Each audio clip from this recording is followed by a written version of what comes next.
افغان مہاجرین نے ہوٹلز وغیرہ کھول رکھے تھے، جس میں تندور کی جو تعداد ہے وہ زیادہ ہے، تندوروں کی، کیونکہ روٹی بڑی زبردست بناتے تھے۔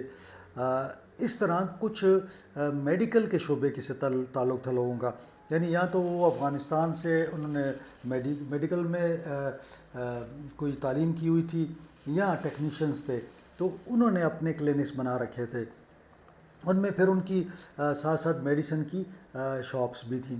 تو اب یہ بتایا جا رہا ہے کہ کوئی 500 کے قریب جو کلینکس تھے یا میڈیکل کی شاپس تھیں وہ بند ہو گئی ہیں، اور وہ لوگ یہاں سے جا رہے ہیں۔ اب کچھ چونکہ افغان مہاجرین کی تعداد بہت زیادہ تھی، تو اس حوالے سے کچھ لوگوں نے یہاں پہ مہاجرین کے حوالے سے بھی تعلیمی ادارے کھول رکھے تھے۔ وہ کوئی تعداد بتایا جا رہا ہے کہ 250 کے قریب ایسے تعلیمی ادارے تھے جو کہ صوبے کے مختلف شہروں میں کام کر رہے تھے، وہ بھی بند ہو گئے ہیں، کیونکہ یقیناً میں نے پہلے بھی بتایا تھا کہ حکومت نے سختی زیادہ کر دی ہے۔ تو جب آپ ٹرانزیکشن بھی نہیں کر سکتے، نہ آپ کا اکاؤنٹ ہوگا، نہ آپ کا کوئی رجسٹریشن ہوگی، نہ آپ کے پاس ویزا ہوگا، تو وہ سارا پروسیس جو ہے اب چونکہ بند ہو گیا ہے، مشکلات بڑھ گئی ہیں۔ ساتھ ساتھ جو ڈاکٹرز اور نرسز کے حوالے سے بتایا جا رہا ہے کہ وہ بھی واپس جا رہے ہیں۔ اب ایک اور بری خبر بھی ہے، کوچی قبیلہ جو ہے بڑا، آپ کو پتہ ہی ہے، کافی اس کے لوگ ہیں یہاں پہ، بہت بڑی تعداد ہے اس قبیلے کی، اور اس قبیلے کے اندر کچھ لوگوں نے جو گڑبڑ یہ کی تھی کہ ان کو، جو افغان تھے، ان کو انہوں نے پاکستانی ڈکلیئر کر دیا، یعنی اپنی فیملی میں شامل کر لیا تھا۔ اب وہ بہت سارے مشکوک جو تھے وہ نکل آئے ہیں۔ یہ صرف کوچی قبیلہ نہیں ہے، باقی جگہوں پہ بھی ہیں، اور باقی قوموں میں بھی اس طرح انہوں نے اپنے آپ کو ان کی فیملی ٹریز میں شامل کیا ہوا ہے۔ اب نادرا نے اس کو بڑی کیئرفلی چیک کیا ہے، اور اس میں سے کچھ لوگوں کو آئیڈینٹیفائی کیا گیا ہے، تو ان کو بھی مشکوک قرار دے دیا گیا ہے۔ اس سے پہلے بھی کئی مرتبہ ایسا ہوا ہے کہ جب یہ ایک لسٹ بن جاتی ہے 1000-1500 کی، تو پھر ان کے شناختی کارڈ جو ہیں وہ کینسل ہو جاتے ہیں۔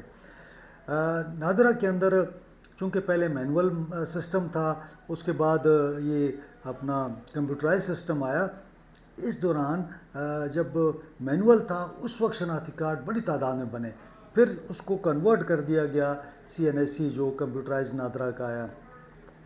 نادرا میں بھی کئی افسروں کو ان کے خلاف کارروائیاں ہوئی ہیں، اور ایون یہ کہ پاسپورٹ بھی بنائے گئے جعلی، اور پاکستانی پاسپورٹس پہ افغان جو تھے وہ بیرون ملک بھی گئے ہوئے ہیں، تو بڑی تعداد میں ہیں۔ البتہ اب یہ ہے کہ جس کا پتہ لگ رہا ہے یا جس کے حوالے سے کوئی شکایت موصول ہو رہی ہے، اس کے خلاف ایک تحقیقات کی جاتی ہیں، جس میں پولیس، FIA، IB اور دیگر ادارے شامل ہیں۔ تو یہ سارے ادارے جوائنٹ جو ہے یہ انویسٹیگیشن کرتے ہیں، جس کے بعد ان لوگوں کو پھر طلب کیا جاتا ہے، ان سے پھر پورا ایک ڈیٹا لیا جاتا ہے، ان کی معلومات لی جاتی ہیں، تو اس کے بعد فیصلہ سنایا جاتا ہے۔ اپیل کا حق دیا جاتا ہے، لیکن ایسے لوگ پھر بری طرح پھنس جاتے ہیں۔ اب افغان مہاجرین جو ہیں، صوبے کی میں جو ہے تحریک انصاف کی حکومت ہے، تو ان کی کوشش یہ ہے کہ زیادہ سے زیادہ نرمی برتی جائے، لیکن وہاں پہ ریاست چونکہ فیصلہ کر چکی ہے، اور بیوروکریٹس جو ہیں یا پولیس کے لوگ ہیں، ظاہر ہے کہ انہیں ریاست کی بات زیادہ سمجھنی ہوتی ہے، تو بہرحال ایک عمل ہے صوبے سے افغان مہاجرین کے نکلنے کا جو جاری ہے۔ تیزی اس میں آہستہ آہستہ آ رہی ہے، لیکن بتایا جا رہا ہے کہ مارچ اپریل سے یہ چیز تیز ہو جائے گی۔ ایک تو افغانستان میں موسم بہتر ہو جائے گا، اور یہاں سے لوگوں کو نکالنے کی تیاریاں تیز ہو جائیں گی۔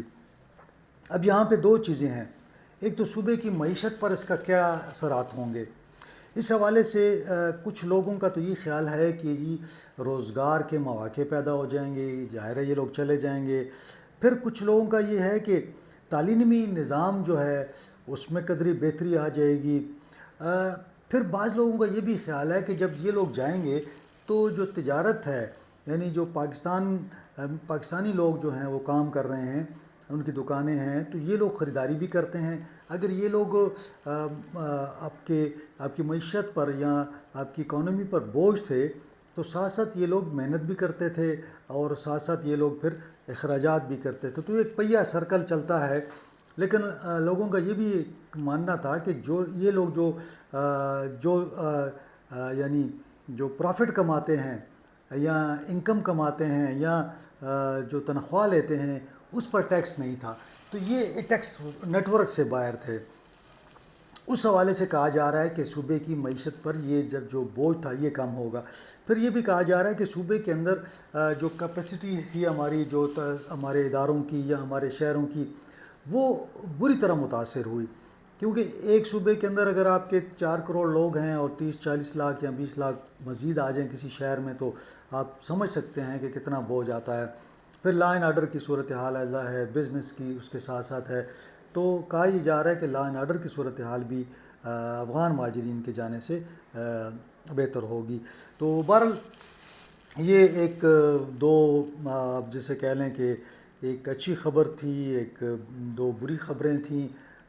بہرحال ہمارا کام تو خبر دینا ہے، باقی ظاہر ہے جو ایونٹس ہوں گے وہ میں آپ تک پہنچاتا ہوں۔ آپ کا بہت شکریہ کہ آپ لائک بھی کرتے ہیں، سبسکرائب بھی کرتے ہیں۔ مجھے امید ہے کہ یہ سلسلہ جاری رہے گا۔ آج کے لیے اتنا ہی، انشاءاللہ اگلے ولاگ میں آپ سے ملاقات ہوگی۔ اپنا خیال رکھیں، اپنے اہل خانہ کا خیال رکھیں، مجھے اجازت دیں۔ اللہ حافظ۔